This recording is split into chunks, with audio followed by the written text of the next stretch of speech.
कल्पना होंगी झारखंड की मुख्यमंत्री। उपचुनाव जीतने के बाद बदल रहे हैं हालात। झारखंड में लोकसभा के साथ उपचुनाव भी खत्म हो गया। इस चुनाव में इंडिया गठबंधन ने पिछली बार के मुकाबले बेहतर प्रदर्शन किया है। साथ ही सभी एसटी रिजर्व सीट को अपनी झोली में डाल लिया। इस पूरे चुनाव में सबसे ज्यादा चर्चा कल्पना सोरेन की रही। हेमंत की गैर मौजूदगी में पार्टी की कमान अपने हाथ लेकर मैदान में थी, जिसके बाद रांची से लेकर दिल्ली तक पार्टी का नेतृत्व करती दिख रही हैं। अब एक सवाल सभी के मन में है कि क्या कल्पना सोरेन झारखंड की मुख्यमंत्री बनने वाली हैं? दरअसल झारखंड के गांडी उपचुनाव में कल्पना सोरेन झामुमो की प्रत्याशी बन मैदान में उतरी। इस सीट को जीतकर अपनी राजनीति पारी की शुरुआत भी कर दिया। इसके बाद राज्य की सत्ता में बड़े पद मिलने की भी चर्चा जोर शोर से शुरू हो गई है। जिस तरह से देखा जा रहा है कि कल्पना सोरेन की हेमंत के जेल जाने के बाद पार्टी को आगे लेकर चल रही है।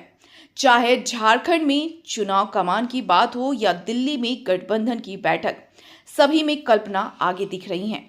कल्पना भले ही हेमंत के जेल जाने के बाद राजनीति में आई है, लेकिन संकेत साफ है कि कल्पना सोरेन के साथ सूबे की बागडोर मिलने वाली है। हेमंत की गिरफ्तारी के समय ही कल्पना के नाम मुख्यमंत्री के रेस में सबसे आगे चल रही थी, लेकिन कई कानूनी दांवपेच की वजह से झामुमो के कदावर नेता चंपई सोरेन को राज्य की कमान दी गई।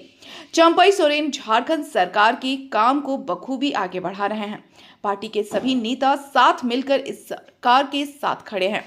इससे साफ है कि कल्पना सोरेन इस सरकार में नहीं, लेकिन 2024 में होने वाले विधानसभा चुनाव के बाद बहुमत मिलने पर सूबे की मुख्यमंत्री जरूर दिख सकती हैं। अगर बात कल्पना सोरेन की करें तो हेमंत सोरेन के जेल जाने के बाद पार्टी और संगठन को साथ लेकर चल रही हैं। ऐसा पहली बार हुआ जब लोकसभा के चुनाव में हेमंत बाहर नहीं दिखे। तमाम कठिनाइयों को झेलकर कल्पना सोरेन मैदान में उतर गईं। मैदान में पहली बार में ही मजबूत झंडा गाड़ दिया है।